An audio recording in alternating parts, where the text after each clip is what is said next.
전원책과 함께하는 출근길 시사 프로그램 출발 새아침.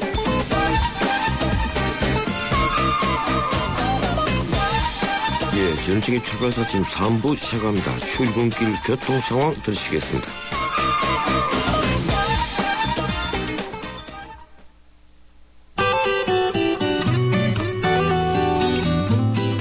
출발 새아침 교통정보입니다. 이 교통량이 계속해서 늘어나고 있는데요. 특히 서부간선도로 오늘 외곽 쪽 상황이 좋지 못합니다. 양평교에서 금천교까지 전 구간에서 밀린다고 보셔야겠고요. 도심 쪽으로도 신정교에서 양평교 지날 때까지 속도 내기가 어렵습니다. 옆으로 가는 안양천호 소통 상황, 도심 쪽으로는 오금교에서 이대 목동병원 쪽으로 속도가 떨어집니다. 주변에 국회대로 이용해서 외곽 인천으로 가는 길, 경인 두 번째 지하차도부터 신월나들목 쪽으로 서행으로 이동하고 있고, 반대편으로도 신월나들목에서 목동교 쪽으로 정체 서행으로 통과합니다. 이 밖에 한강을 따라 이동하는 강변북로 올림픽대로는 전 시간과 비슷하게 차량 밀리고 있고요. 동부간선도로는 수학지하차도에서 월계 1교까지, 군자교부터 성동교까지 도심 쪽으로 정체가 되고 있고, 외곽 의정부 쪽으로도 월계 1교부터 노원교 지날 때까지 시속 20km 안팎으로 통과합니다. 북부간선도로도 양방향 교통량이 늘어나면서 월릉나들목에서 묵동 사이로 양방향으로 주춤합니다. 출발 새아침 교통정보였습니다.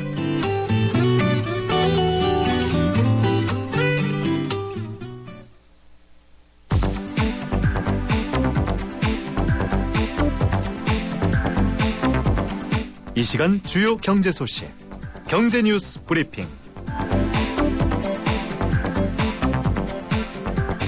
이번엔 경제 뉴스 알아보겠습니다. 한국경제신문 김민석 기자 전화 연결됐습니다. 안녕하세요, 김 기자님.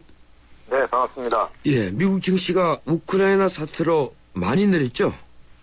네, 현지 시간으로 3일 뉴욕 증시에서 다우지수는 전거래에 비해서 153.68포인트, 0.94% 떨어져서 16,168.03에 거래를 마쳤습니다. S&P 500 지수는 0.74%, 나스닥 지수는 0.72% 내렸습니다. 우크라이나 사태로 그 안전자산에 대한 선호 현상이 나타나면서 대장초부터 약세를 보였습니다. 뉴욕 증시 전에 마감된 유럽 증시가 2%대 큰 폭으로 떨어진 영향을 받았습니다. 다만 한때 250포인트까지 떨어졌던 다우지수는요, 장 막판으로 갈수록 다소 진정 기미를 보이면서 낙폭을 줄였습니다. 우크라이나 사태가 아직까지는 긴장이 계속 진정되고 있는데 이 주가 하락이 장기화된다고 봐야 되겠습니까? 어떻습니까? 네, 러시아가 그 크림반도에 군대를 보내고 또 미국이 러시아에 경제적 제재를 가하겠다고 경고를 하면서 어제 그 러시아 금융시장은 대혼란에 빠졌습니다. 러시아 증시는 하루 만에 12% 넘게 떨어졌고요. 루블화는 한때 달러 대비 1.5% 급락해서 역대 최저까지 폭락했습니다. 이에 따라서 그 러시아 중앙은행이 어제 긴급히 그 기준금리를 연 5.5%에서 연 7.0% 인상하면서 환율 방어에 나서게 됐는데요. 또 그 세계 유가와 등 에너지 가격과 곡물 가격도 올랐습니다. 그 유가와 옥수수값 등은 어제 하루 만에 2-3%가량 상승했습니다. 이는 우크라이나가 세계 6대 곡물 수출국일 뿐 아니라 또 유럽의 그 주요 에너지 공급원인 그 러시아 파이프라인의 주요 통로이기 때문인데요. 파이낸셜 타임스는 유럽 가스 수입량의 15%가 우크라이나를 경유하기 때문에 유럽 경제에도 이번 사태가 타격을 깊을 수 있다, 이렇게 전망하고 있습니다. 다만 그 전문가들이 이번 사태가 그 미국과 러시아 간의 어떤 전쟁 같은 걸로 이렇게 치닫지 않는 한 단기적인 하락 요인에 그칠 것으로 보는 시각이 많습니다. 경제 펀더멘탈에 영향을 주는 요인은 아니란 겁니다. 그렇군요. 이 양적 완화 축소에 우크라이나 위기까지 더해져서 세계 금융시장이 지금 출렁이고 있는데 이 새 한국은행 총재의 금융위기 수습 경험이 있는 정통 한은맨 이규일 부총재가 임명됐군요. 네, 박근혜 대통령이 어제 그 차기 한은 총재의 이전 부총재를 내정했습니다. 이 후보자는 그 1977년에 한은에 입행해서 2012년까지 일한 한은 내부 출신인데요. 현재는 그 연세대 경제대학원 특임교수로 재직 중입니다. 이 후보자가 그 국회 인사청문회를 통과하면 다음 달 1일부터 2018년 3월까지 통화정책을 총괄하게 됩니다. 그렇군요. 이 경기 대응보다는 물가 안정을 더 중시하는 매파 성향을 갖고 있다는 분석이 나오던데요. 어떻습니까? 네, 그 어제 어제 기자간담회에서 그 매파 총재라고 시장에서 보는데라는 질문이 나왔고요. 이 신임 총재는 글쎄요, 보시죠, 이렇게 답했습니다. 사실 그 현재 한은이 처한 상황이 녹록지 않은데요. 그 한은금융통화위원회가 지난달까지 9개월째 기준금리를 연 2.5%로 동결한 상황입니다. 경기를 살려야 되고 또 가계 문제, 부채 문제도 해결해야 하는 그 딜레마가 있는데다가 국제금융시장이 그 출구 전략을 시도하는 선진국들과 또 금융 불안으로 살얼음을 걷는 그 신흥국으로 인해서 불안한 상황이었습니다. 이 신임 총재가 그 한은에서의 경륜을 살려서 어떻게 대처할지 시장이 주목하고 있습니다. 예, 이동필 농림축산식품부 장관이 쌀시장 전면 개방을 시사했다고 하죠. 네, 우리나라는 1995년부터 쌀을 의무적으로 수입하고 있습니다. 그 우루과이 라운드 협상에서 관세화를 통한 쌀시장 개방 대신에 매년 의무 수입량을 늘려가겠다고 합의했기 때문인데요. 2004년 기준으로 의무 수입량은 20만 5천 톤까지 늘었고요. 정부는 2004년에 다시 협상을 벌여서 그 2014년을 기한으로 관세화를 유예했습니다. 그 기한이 오늘 9월까지입니다. 정부는 그래서 그 9월이 되면 국제무역기구 WTO에 그 쌀시장 개방을 할 건지 아니면 의무 수입량을 더 늘릴 것인지를 통보를 해야 됩니다. 이 같은 상황에서 어제 그 이동필 장관이 6월까지 의무 수입량을 늘려서 안 된다는데 야당과 농민단체도 동의하고 있다. 쌀시장을 개방하지 않고 의무 수입량을 늘리는 방안은 더 이상 생각하기 어렵다. 이렇게 밝혔습니다. 그 쌀시장 개방을 더 이상 미룰 수 없다는 건데요.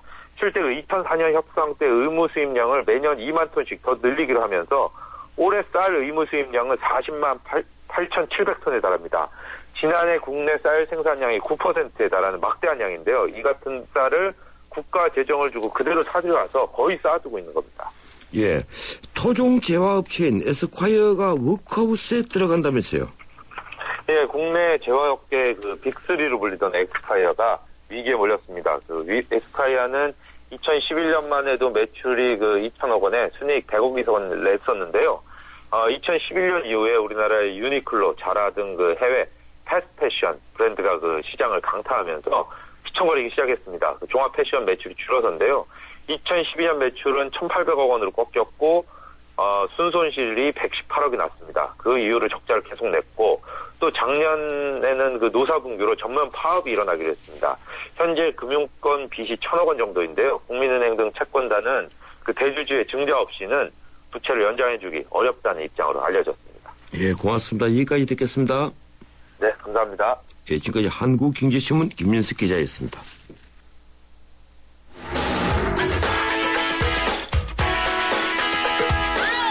안녕하세요. 배우 손창민입니다. 매일 아침 출근길을 밝혀주는 세상살이 길잡이. 여러분은 지금 저와 함께 YTN 라디오 전원책의 출발새 아침을 듣고 계십니다.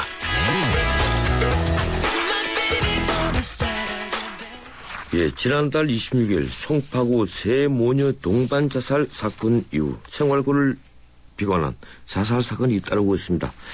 지난 주말엔 30대 주부가 4살배기 아들을 안고 아파트에서 투신 자살한 사건이 발생했죠. 지난 2일에는 화곡동에서 생활고에 지친 50대 부부가 동반 자살하는 등 3건의 동반 자살이 있었습니다. 어제 낮엔 경기도 의정부시 빙상장 주차장에서 있는 오피러스 승용차 트렁크에서 농약을 묻고 숨진 50대 이모 씨가 발견됐습니다. 자살률이 높아도 너무 높은 우리나라인데 최근에는 이 생활고를 비관한 자살이 줄을 잇고 있는 겁니다. 전문가 의견 듣겠습니다. 이화여대 사회복지학과의 정익균 교수 전화 연결됐습니다. 안녕하세요, 정 교수님. 네, 안녕하십니까. 예, 송파구 세모녀 동반 자살에 이어 지난 주말 또 4살배기 아들과 아이의 엄마가 동반 투신 자살한 사건이 발생했습니다. 이 일에는 또 화곡동 50대 부부 자살 사건, 이 안모 씨가 간암이 악화되면서 생활고에 시달리자 번개탄을 피워놓고 죽은 사건인데요. 이 연이은 이런 생계형 자살 사건 어떻게 보고 계십니까? 너무 안타깝고 말도 안 되는 일이 일어난 거라고 생각하고요. 네. 아무리 추락하더라도 최소한의 안전망만 있었다면 어디에서라도 이렇게 포착되거나 걸렸을 텐데 그런 게 부실해서 이렇게 벼랑 끝으로 떨어진 게 아닌가 생각되고요. 우리 사회 안전망 시스템이 얼마나 구멍 뚫려 있는지를 여실히 보여준 사건이 아니었나 싶습니다. 예, 지금 최소한의 사회 안전망 이제 이런 말씀을 하시는데 흔히 이제 보편적 복지를 제대로 하면 이 최소한의 사회 안전망은 다 갖출 수 있다 이런 주장들을 많이 하거든요. 그런데 네네. 일각에서는 뭐 저부터 그렇습니다. 이 복지 사각지대 이거 그래서 메꾸지지 않는다. 먼저 보살펴야 한다. 네네. 이 독거노인이라든가 소년 소녀가장 이런 이제 얘기들을 저희들이 많이 하고 있는데 왜 이런 복지 사각지대가 드러나지 않고 네네. 방치된 것으로 파악하고 계십니까?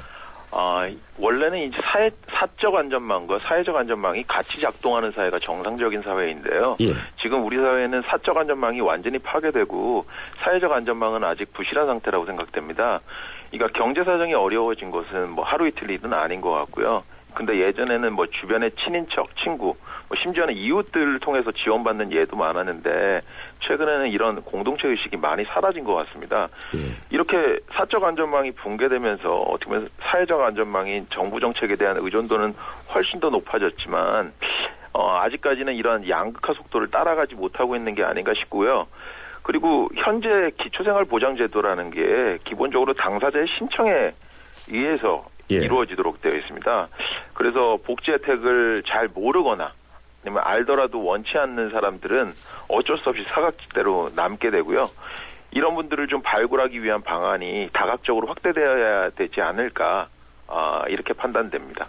예, 이 말씀하신 대로 기초생활보장제도, 거의 참 신청제에 의해서 이루어지고 있고 또 기초생활수급자가 되기 위해서는 조건이 굉장히 까다롭더라고요. 네, 까다롭습니다. 예, 네. 그래서 새 모녀의 경우에 이 숨질 때까지 이렇다 할 사회적 지원을 전혀 받지 못했고, 네네. 예, 그 새 모녀 중에는 참 치유하기 어려운 질환을 가진 이가 있었고, 네네. 그래서 이 경우를 보면 네네. 우리가 늘 말하는 이 복지 시스템이 제대로 가동하지 못했다 이렇게 네네. 볼 수 있지 않습니까? 네네. 이걸 어떻게 우리가 회복을 해야 합니까? 네네. 이 우리나라 빈곤 계층에 대한 혜택은 모든 걸 주거나 안 주거나 이렇게 all or nothing이라고 볼 수 있습니다. 예. 뭐 재산 기준, 소득 기준, 부양 의무자 기준 등 이렇게 기준이 너무너무 엄격하고요. 예. 이 조건에 해당하는 일부의 사람만 혜택을 받는 구조입니다. 이 구조를 좀 개선한다고는 하지만 여전히 이런 문제를 갖고 있고요. 이번 세모녀의 경우도 국민기초생활보장수급, 의료급여, 긴급복지지원제도, 여러 가지 복지제도가 있었음에도 불구하고, 여러 가지 이유로 이렇게 신청도 안 하셨지만, 신청했다 하더라도 이렇게 가능성이 적어도 국민기초생활보장제도 같은 경우에는 대상자 기준이 까다롭기 때문에, 아마 어렵지 않았을까, 이렇게 생각이 됩니다. 예, 이 실질적으로 혜택이 필요한 사람에게 이 기초생활 이 수급자 혜택이 돌아가야 되고, 네네. 또 그렇지 않다 하더라도 이 긴급한 그 구제가 필요한 이 급박한 또 분들이지 않습니까? 네네, 맞습니다. 네, 어떻게든지 이런 분들을 챙겨주는 사회 안전망이 갖춰져야만 될 테인데, 네네. 우선 지금 기초생활수급제도 선정 기준, 아까 말씀하신 이 기준이 까다롭다고만 말씀하시는데, 네네. 선정 기준에 문제가 많은 모양이죠? 그러니까 워낙 까다롭고요. 예. 그러니까 워낙 이 악용하는 분들을 잡기 위한 이런 방안으로 굉장히 까다롭고요. 예. 근데 이 국민기초생활보장제도 말고도 이 보건복지부에는 긴급복지지원제도라는 게 있습니다. 예. 그래서 혹시 이렇게 대면에서 얘기하기 어려우신 경우에는 보건복지 콜센터가 119라고 있거든요. 예. 여기를 통해서 긴급복지지원제도를 신청하거나 인근의 복지관을 통해서 민간의 도움을 받는 것도 한 방법일 수 있다라고 이렇게 생각이 됩니다. 근데 이런 부분에 대해서 모르면 개인적으로 해결하다가 이렇게 극단적인 선택을 하게 되지 않을까 이렇게 생각이 됩니다. 예. 최근에 이제 우리 중산층이 이 빈곤층으로 전락하는 비율이 굉장히 높아지고 있다고 하지 않습니까? 네네. 또 그리고 지금 차상위 계층에서 그 빈곤층으로 전락할 수 있는 위험한 이 군에 속하는 분들이 한 400만 명이나 된다고 그래요. 네네네. 예. 이걸 커버를 다 하려면 어떤 복지제도가 있어야 되겠습니까? 이런 분들을 국가제도에서 바로 다 할 수는 없을 것 같고요. 예. 지금 말씀드렸던 것처럼 아주 긴급한 경우, 갑작스러운 위기 상황에서 생계 유지도 곤란한 저소득층에게 생계, 의료, 주거 지원 같은 이 필요한 복지 서비스를 신속하게 지원하는 그런 제도가 있습니다. 이런 것들을 통해서 긴급한 상황을 극복한 다음에 민간의 도움을 받든지 아니면 정 안 되면 국민기초생활보장 수급제도의 도움을 받든지 이렇게 해야 된다라고 생각되는데요. 근데 모두에서 말씀드렸던 것처럼 신청하지 않으면 이 방법은 없거든요. 예, 그래서 그렇죠. 신청을 어떻게 하면 독려하거나 아니면 발굴하거나 이런 것들을 좀 두 가지를 병행하는 방법들이 좀 필요하지 않을까 이렇게 생각이 됩니다. 예, 방금 발굴하거나 하고 표현을 하시는데 네네. 실제 어제 제가 이 방송을 준비하면서 이 몇몇 분들의 의견을 들어보니까 네네. 실제 우리 빈곤층 중에서는 네. 현재도 운용되고 있는 복지제도를 잘 모르거나 네네. 또 알더라도 자존심 때문에 맞습니다. 이 자신의 예, 예. 궁핍을 알리고 싶어 하지 않은 사람이 많다는 겁니다. 네네네. 그러면 이 단순히 발굴하거나라고 표현하시기보다는 어떤 제도적으로 발굴할 수밖에 발굴이 되도록 하는 제도가 필요하지 않겠습니까? 어떻습니까? 예, 아니, 그러니까 뭐 이게 굉장히 수치심을 주는 그런 제도는 아니고요. 예. 그래서 지금 현재 운영하고 있는 지원 제도를 아주 철저하게 홍보하는 게 굉장히 중요하다고 생각되고요. 그리고 무엇보다 더 중요한 거는 본인의 어려운 문제를 상담할 수 있는 그런 시스템이 구축돼야 되거든요. 예. 근데 지금 현재 주민자치센터에 가보면 이 복지 업무를 담당하는 사회복지 담당 공무원을 거의 만날 수가 없어요. 왜 그러냐면 이미 그 책정된 수급자를 챙기는데도 벅찬 상황이기 때문에 예, 그렇죠. 실제로 이런 분들이 조금이라도 확보돼야지 제가 뭐 이 상담을 통해서 발굴을 하든지 아니면 이 제도가 그렇게 나쁜 제도가 아니라는 거를 좀 알릴 수가 있을 텐데 실제로 그런 최소한의 복지 시스템을 굴러가기 위한 인적인 요소가 좀 부족하지 않나 이렇게 생각이 됩니다. 예, 제가 오늘 인터뷰를 하면서 우리 정익준 교수님에게 네. 개인적인 의견을 하나만 좀 여쭤보겠습니다. 우리 지금 예, 예. 독거노인이 한 200만 명 되는데요. 네네네. 그중에 자식들과 연결이 끊어진 사람들이 한 9만 5천 명이라고 합니다. 네네네. 그런데 또 소녀 가장 또 우리 정부에서 파악하고 있는 한 3천 명 미만으로 되어 있는데 한 2,000명 정도 됩니다. 예, 실제로는 거의 한 2만 명에 가깝다는 네네. 그런 기자들의 리포트도 있거든요. 네네네. 그렇다면 뭔가 우리 행정당국에서 제대로 현실을 파악하고 있지 못하다고 봐야 되지 않습니까? 어떻습니까? 네네. 지금 뭐 이 면대면으로 뭔가 관계를 맺는 게 굉장히 중요하고요. 그런 의미에서 지자체 사회복지 공무원도 있고 뭐 복지관의 사회복지사도 있고 그렇지만 어떻게 보면 이런 숫자가 아직까지는 좀 턱없이 부족한 상태고요. 근데 뭐 인력만 늘리자고 할 수는 없고 통반장이나 뭐 야구르트 아줌마나 우편 집배원이나 이런 분들과 함께 지역 내 복지 사각지대를 좀 중점적으로 발굴하는 그런 방안들이 필요할 것 같고요. 그리고 예전에 있었던 우리의 공동체 의식, 우리 모두 뭐 이웃 주민에 대한 관심을 지금 뭐 엘리베이터 타도 인사도 하지 않고 뭐 이런 분위기인데 예. 뭔가 이웃 주민에 대한 관심을 좀 더 높이는 것들이 굉장히 중요할 거라고 이렇게 판단이 됩니다. 예. 이런 것들을 하기 위한 뭐 정부의 방안 같은 것들이 좀 만들어져야 되지 않을까 이렇게 생각이 됩니다. 예, 근본적으로 우리 사회가 전체가 개선이 돼야만 이 문제가 해결된다 네, 이런 맞습니다. 말씀이시군요. 예, 예. 이 정부가 지자체와 한 달간 복지사각지대 일제 조사 기간을 운영하기로 했는데요. 네네. 이 복지 서비스를 신청했다 탈락한 사람들은 이제 민간 후원과 또 연계하는 방안을 강구하겠다. 네네. 이걸 어제 정부가 얘기를 해요. 네네. 과연 효과가 있을 것으로 보십니까? 이런 사건이 터질 때만 그럴 게 아니고 예. 저는 모든 뭐 하루하루가 이런 그 집중 관리를 해야지 된다고 생각합니다.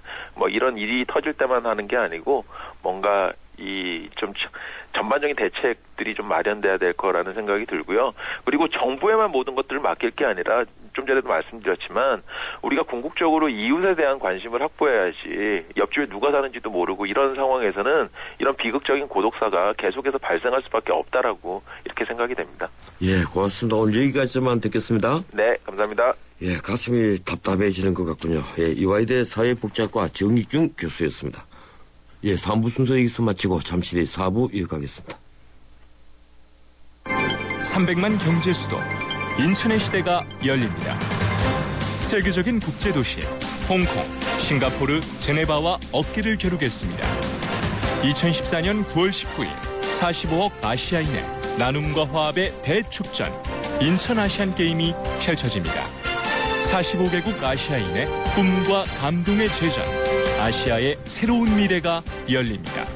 2014 인천 아시안게임과 장애인 아시안게임을 나눔과 배려, 공감이 있는 아시아인의 축제로 모두가 행복한 인천. 시민과 함께 만들겠습니다. 전국적으로 조류 인플루엔자가 번지고 있습니다. 닭과 오리 등을 통해 직접 전염되기도 하지만 사람을 통해서 또 운반 차량을 통해서 전염이 되기도 하는데요. 가급적 농장 출입을 자제해 주시고 출입을 할 때는 반드시 소독을 철저히 해주시기 바랍니다. 닭과 오리들이 갑자기 사료를 적게 먹거나 졸음 증상 혹은 폐사를 보일 경우에는 경기도나 일선시군 가축 방역기관으로 신고해 주세요. 방역을 위해 출입 차단과 이동 제한 등의 불편이 있겠지만 추가 확산을 막기 위한 것이니 적극 협조해 주시기 바랍니다. 지금까지 세계 속의 경기도에서 알려드렸습니다.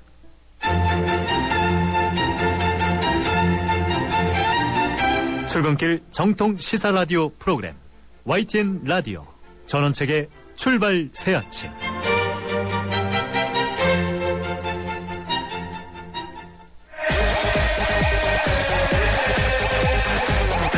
문화의 현장을 라디오에서 살펴봅니다. 출발 새 아침 문화 포커스.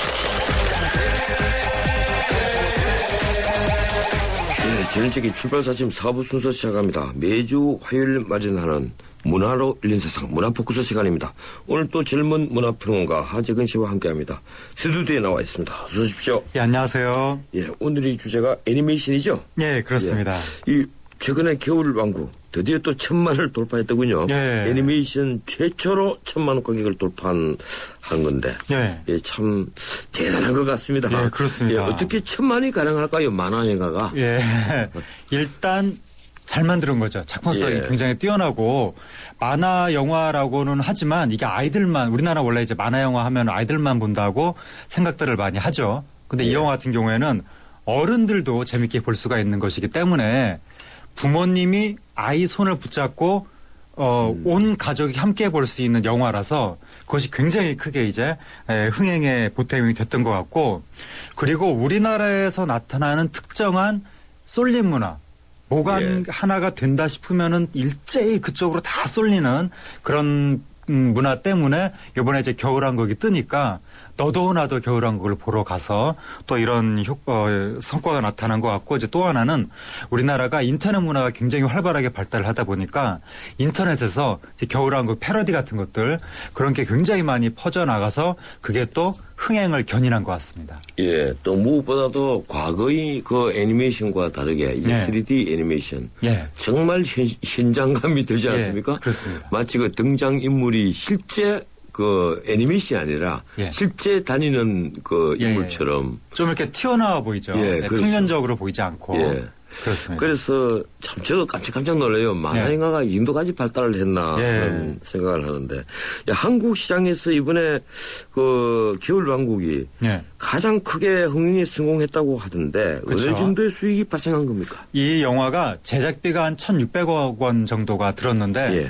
우리나라에서 극장 흥행 수입만 지금 1,000억 원 이상이 예상이 되고, 그 한국에서만 그렇게 예, 하죠? 한국에서 예.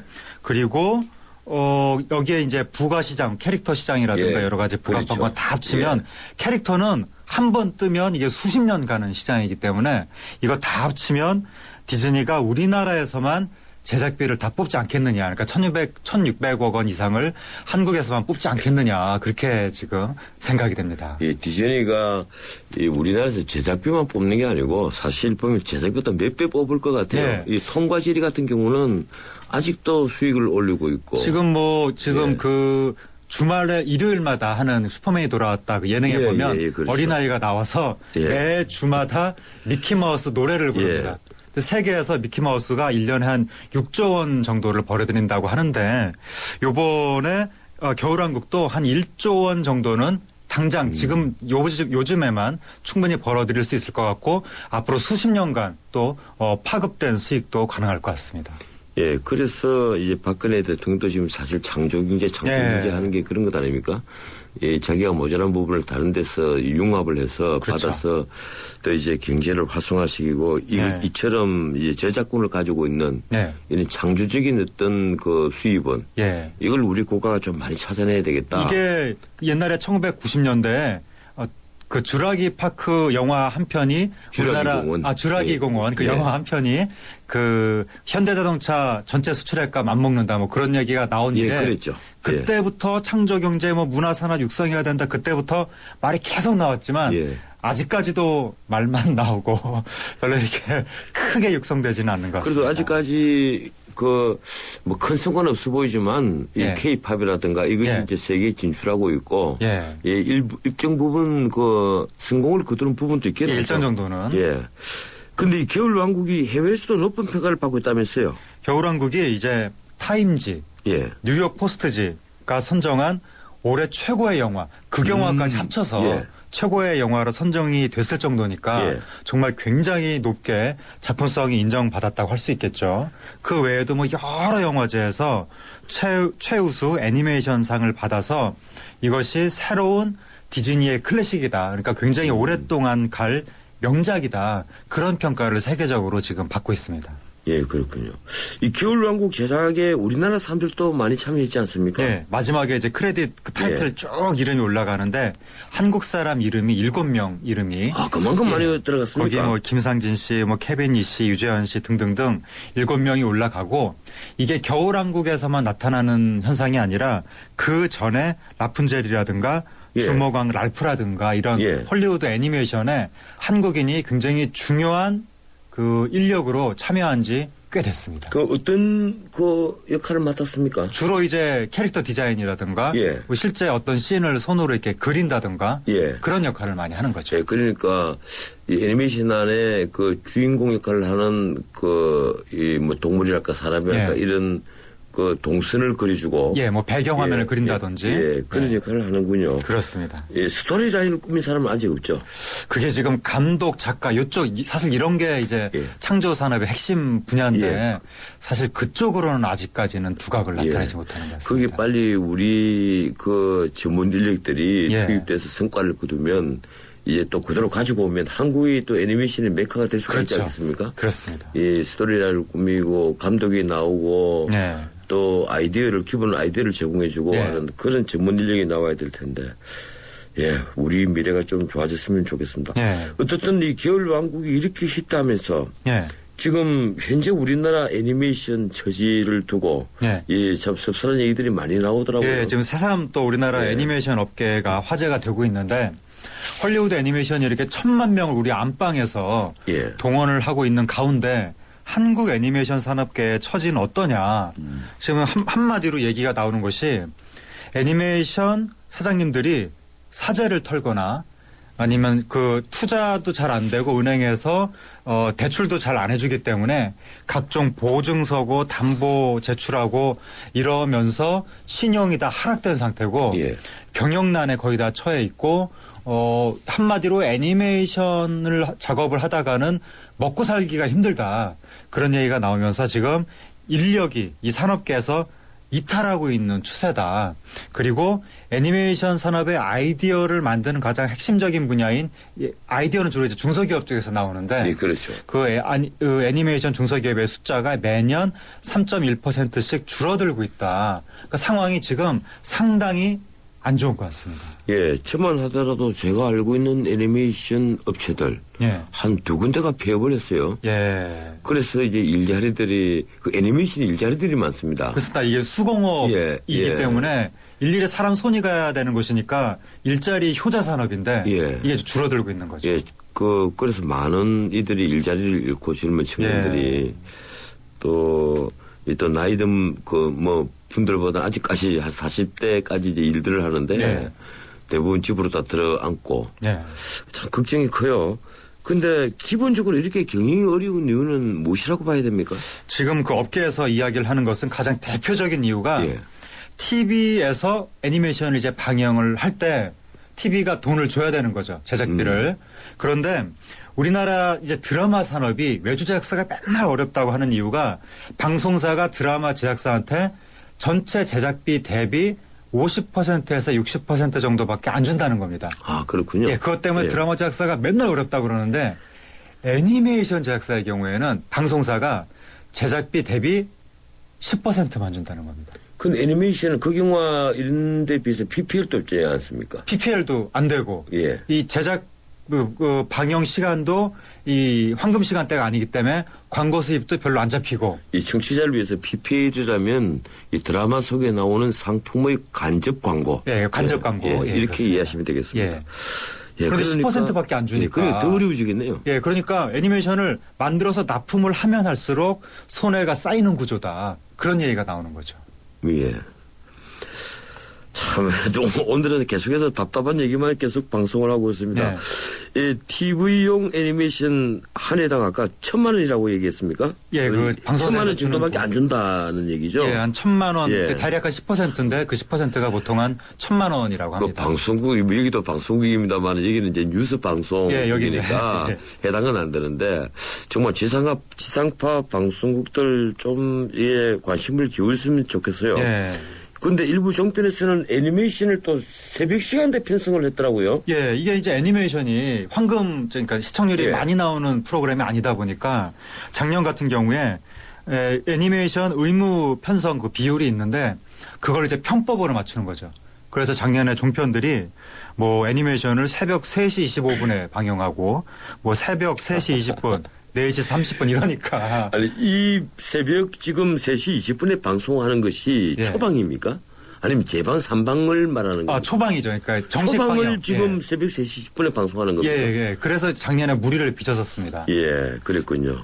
그러니까 이런 식으로 사각지대로 밀어 넣으면 애니메이션 그 광고 수입은 더욱더 안 생길 수밖에 없고 보는 사람도 없고 제작사만 점점 안 좋은 처지로 갈 수밖에 없는 거죠. 방송국 편성 본부장님께서 아마 이 애니메이션을 좋아하는 사람들은 다 야행성이고 밤에 깨어있고 낮에 잔다고 그렇게 생각했던 모양이죠. 올 초에 애니메이션 업계 사람들이 그래서 시위를 벌인 겁니까? 예, 애니메이션 업계에서 둘리의 김수정 작가라든가 예. 태권브이의 김천기 감독이라든가 이런 우리나라 애니메이션 업계 사람들이 다 나와서 국회 앞에서 시위를 하면서 그때 했던 이야기가 방송국에서 돈을 너무 적게 주기 때문에 애니메이션 산업이 죽어가고 있다.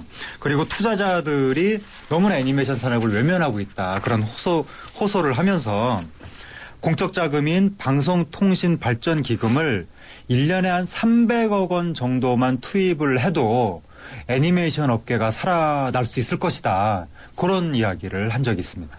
이 아기공룡 둘리를 그리는 그 김수정 화배. 예. 이 아기공룡 둘리는 이 캐릭터로서도 어느 정도 해외에 알려졌는데 매우 성공한 사례죠. 예, 둘리는. 그분은 성공하셨죠. 예, 그분은 성공하셨죠. 근데 그분이 이제 앞장서서 예. 또 이 주장을 하시는군요. 예, 그렇습니다. 예. 근데 실제 우리나라 애니메이션의 흥행 실적은 어떻습니까? 우리나라 애니메이션이 극장 애니메이션의 경우에 2011년에 마당을 나온 암탉이 224만 명을 동원하면서 그 대단히 많이 그렇죠. 알려졌죠. 예, 이게 역대 애니메이션 탑 10 안에 들어가고 그래서 한국 애니메이션의 서광이 빛이 나라고 했었지만 그 다음에 전박이 한반도의 공룡이 105만을 찍고 그 다음부터 낭떠러지입니다. 그 다음에 뭐 파닥파닥 1만, 코알라 키드 20만 이런 식으로 100만도 채 가지 못하는 거의 뭐 국내 극장 흥행에선 전멸 상태가 아닌가 그렇게 생각이 되고. 근데 지금 이제 뽀로로 예. 이것도 애니메이션이지 않습니까? 이제 극장에서는 매우 안 좋은데 예. TV 방영 시장에서는 뽀로로라든가 로봇과 폴리 이런 것들이 이제 깜짝 성공을 한 거죠. 저는 로봇카폴리는 모르겠는데 뽀로로는 워낙 유명하니까 저도 알거든요. 예. 그리고 이제 라바가 요즘에 떴는데 라바는 또 어떤 겁니까? 라바라고 해서 미국의 에미상 후보에도 오르고 세계적으로 그랬어요? 지금 예. 예. 근데 라바는 TV에서 돈을 제대로 못 받으니까 아예 TV 시장을 처음부터 포기를 하고 예, 그랬군요. 지하철 타면은 비디오 틀어주고 버스 타면 비디오 틀어주고 예, 그렇죠. 거기에 들어가는 정식 극 애니메이션이 아니라 뭐 10초짜리 뭐 20초짜리 이렇게 짧게 하는 거. 짧은 애니메이션. 예, 그런 걸 해서 귀여운 캐릭터를 이제 성공을 시킨 거죠. 좀 특이한 사례인데 어쨌든 뭐 이런 걸로 성공을 시키고는 있지만 정식으로 TV에서 이렇게 혹은 극장 스크린에서 크게 이렇게 성공을 시키는 그런 사례는 요즘에 점점 덜 나타나고 있는 것이 아닌가 그런 느낌이 들고 이제 다만 최근에 조금 좋은 징조인 것은 넛잡이라는 애니메이션이 예, 우리나라에서 제작 기획을 하고 투자를 했는데 헐리우드에서 이 5천만 달러 이상의 예. 성과가 나와서 매우 뭐 이게 이제 좋은 징조이긴 한데 넛잡이 이 감독이랑 스토리는 외국 사람들이 해서 조금 이제 언젠가는 감독도 우리나라 사람이 직접 하면 좋겠다. 그런 아쉬움은 조금 남았죠. 이 넷잡 같은 경우는 예. 처음부터 그 노는 곳을 완전히 바꿔버렸군요. 헐리우드로 곧장 가겠죠. 그렇죠, 그렇죠. 예. 예. 그리고 아예 감독이랑 스토리 다 외국 인력한테 맡겨서 예. 사실은 우리나라 네티즌들은 이게 어떻게 국산이냐 뭐라고는 하지만 어쨌든 제작은 한국에서 했으니까. 그래도 국산이라고 보기는 좀 힘들겠죠. 이 라바는 아까 말한 그 스팟 애니메이션 외에는 뭐 예. 긴 극영화라든가 이런 건 전혀 없습니까? 예, 지금 짧게 예. 예, 버스나 지하철 그런 데서 그렇군요. 상영을 하고 예, 있습니다. 저도 그렇게 말씀하시니까 본 기억이 나는 것 같습니다. 예, 예. 저기 뭐 그 어느 지하실에서 뭐 예. 지우개처럼 생긴 생물 둘이서 막 그렇죠. 싸우고 막 그렇게. 그렇죠. 예. 그걸 이제 기억이 나는 것 같아요. 어떻습니까? 북한도 이 애니메이션을 한다는 얘기를 들었는데 예. 북한 애니메이션 상황은 어떻습니까? 북한이 만화 영화를 전문으로 하는 4.16 아동 영화 촬영소라는 게 있다고 합니다. 그것이 있군요. 예. 예. 거기서 옛날에 디즈니 애니메이션 라이온 킹에 참여하기도 하고. 그렇어요. 예. 또 중국에서 여러 하청을 받는다고 합니다. 그럼 라이온 킹을 가지고 밑그림 그리고 하는 그런 작업을 북한에서 했다는 거죠? 아마 했던 것 같습니다. 예. 하청을 받았다고 하니까. 뭐 우리나라에서 옛날에 그 동양 영화사가 슈퍼맨 같은 걸 했거든요. 네. 하청 많이 우리나라도 하청 예, 많이 많이 했었죠. 했죠. 근데 북한이 그래서 어느 정도 기본 바탕은 있는 것 같은데 워낙 그쪽이 기획력이 약하다 보니까 그리고 해외랑 교류도 거의 없다 보니까 요즘에는 주로 자체 애니메이션이 표절작 위주로 북한에서 만든 캐릭터 보면은 항상 어디 다른 나라에서 본 듯한 그런 거 위주로 만들고 있는 그러니까 조금 낙후된 상황으로 보입니다. 예. 북한에서 혹시 그 만화 영화를 만들어서 네. 예, 해외에 뭐 수출이 된 그런 예. 건 아직 없죠. 주로 이제 하청을 받고 있고 북한이 애니메이션을 해외에 수출하기가 너무나 어려운 조건인 것이 예. 거기는 완전히 폐쇄되고 경직된 사회이기 때문에 뭔가 좀 자유분방한 창작물을 만들 수 있는 사회적 토양 자체가 아닌 거죠. 그 북한 텔레비전에 그러면 애니메이션이 방영되기는 예, 방영됩니다. 예. 예, 방영되는데 방영되군요. 예, 어디서 본 듯한 캐릭터가 외국에서도 딱히 북한한테 뭐 표절 문제를 삼지 않기 때문에 예. 표절을 마음껏 하고 있는 것 같고 아니면 쉽게 말하면 톰과 제리를 갖고 와서 예. 북한에 맞게끔 만들어서 이제 북한 김씨 왕조를 예, 그렇게 하는 거죠. 찬양하는 예. 그런 모양의 톰과 제리를 만든다. 예. 뭐 이런 아니면 이제 식이군요. 등장인물들이 뭐 한복을 입고 나와서 뭐 예. 전통적인 그런 걸 한다던가 예, 그 정도의 느낌입니다. 예. 이 해외 영화제 수상자가 한국 애니메이션계 열악한 처지에 대해서 언급했다. 이 예. 이유도 뭡니까? 이게 이제 단편 애니메이션 오 윌리를 만들어서 여러 영화제에서 상을 받은 그 감독 엠마 데 수아프라는 감독이 이 영화가 프랑스랑 벨기에 등등 네덜란드 뭐 합작 영화였는데 그 감독이 한 얘기가 그는 애니메이션 감독이시죠? 예, 그 애니메이션 감독이 한 얘기가 한국 애니메이션 제작자에 비하면 나는 운이 좋은 편이다. 우리는 애니메이션을 만든다고 생계가 힘들지는 않다.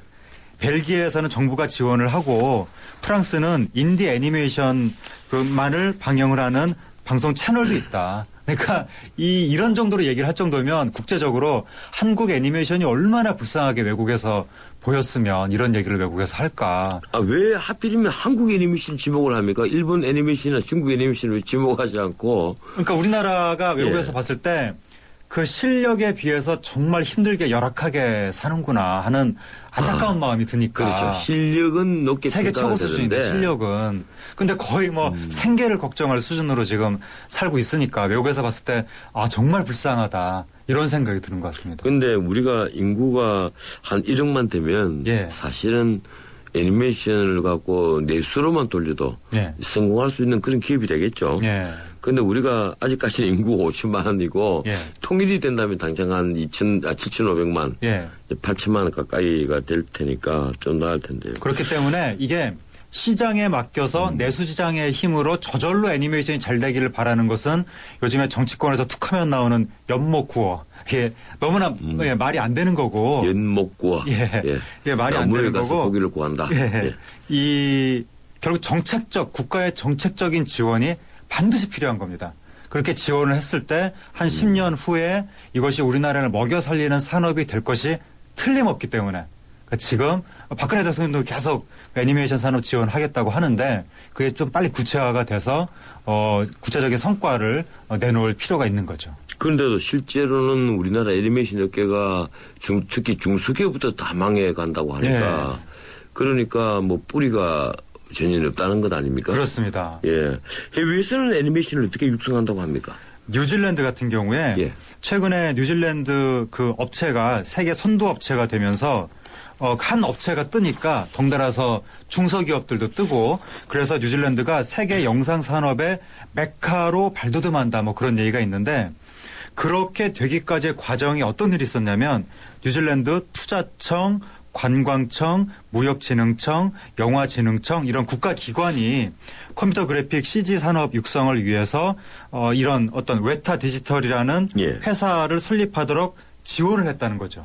그리고 국가에서 아예 전담 부서도 만들고 그리고 세금도 감면해주고 보조금도 지급하고 이런 전폭적인 국가적인 지원을 통해서 웨타 디지털이 세계적인 기업으로 뜨고 그것을 통해서 중소기업들도 뜨는 효과가 발생을 했다는 겁니다. 이 웨타 디지털은 민간 기업이죠? 예, 민간 기업인데 국가가 전폭적인 지원을 했다는 겁니다. 예, 뉴질랜드는 사실 불과 한 20년 전만 하더라도 영화라든가 애니메이션이라든가 이런 데 관심을 가진 나라가 아니었거든요. 그렇죠. 뉴질랜드는 양치는 나라였었는데. 그런데 그게 반지의 제왕이라는 영화가 촬영 장소로 제공되고 그것이 이제 세계적인 흥행을 갖고 오지 않습니까? 특히 앵글로 섹션의 어떤 그 건국신화 비슷한 거니까. 그래서 전 세계에서 관광객들이 몰려오고 이러면서 영화 산업에 눈을 떴다고 그래요. 근데 자신들은 인구가 워낙 적고 하니까 이 극영화 제작보다는 이 애니메이션으로 또 눈을 돌렸다고 합니다. 거기가 피터 잭슨이라는 한 명의 천재가 나타나서 그렇군요. 그 피터 잭슨이 처음에 독립영화 만들던 감독인데 소형 영화, B급 영화 저예산으로 해서 외계인 나와서 막 지구인이랑 싸우고 막 그런 건데 되게 우리나라 심영래 감독이 만든 영구 무슨 그런 시리즈 비슷하게 저예산으로 수공업으로 만들었는데 막 재기가 번뜩이니까 헐리우드가 그 감독한테 이제 투자를 한 거죠. 그래서 그 감독이 킹콩을 만들고 방금 말씀하신 반지의 제왕을 만들었는데 그게 뜨니까 뉴질랜드 정부가 기회를 놓칠세라. 그냥 천재 감독 한 명이 나왔을 뿐인데 그 건수를 딱 잡아가지고 대대적인 투자를 한 겁니다. 그래서 영상산업 육성을 하고 거기에 이제 영화 제작사를 만들고 컴퓨터 그래픽 전문 방금 말씀드린 그 웨타 디지털 이런 회사들이 클 수 있도록 국가가 전폭적인 지원을 해서 이제는 뉴질랜드의 하나의 국가 전략 산업이 된 거죠. 지금 뭐 뉴질랜드 반지 관광단이라는 이 관광객들이 엄청나게 몰려온다는 건 아닙니까? 우리나라는 천재 감독들도 많이 나왔는데 뉴질랜드는 천재 감독 딱 한 명 나온 걸 가지고 이렇게 지금 투자를 해서 이를 키웠는데 우리나라는 투자를 너무 덜한 것이 아닌가 많은 천재를 가지고도 그런 아쉬움이 좀 들고. 핀란드도 그 노키아가 핀란드를 먹이 살린다 이러는데 그게 또 위축되자 이 갑자기 컨텐츠 창업이 활발해지고 한다면서요? 그렇죠. 핀란드가 사실 거의 뭐 노키아한테 국가 경제 거의 대부분을 의존하고 있다라고 해서 그렇죠. 노키아가 무너지면 핀란드도 무너지는 것이 아니냐 그런 얘기가 많았었는데 노키아가 스마트폰 경쟁에서 애플하고 구글한테 밀렸죠. 삼성한테 밀렸죠.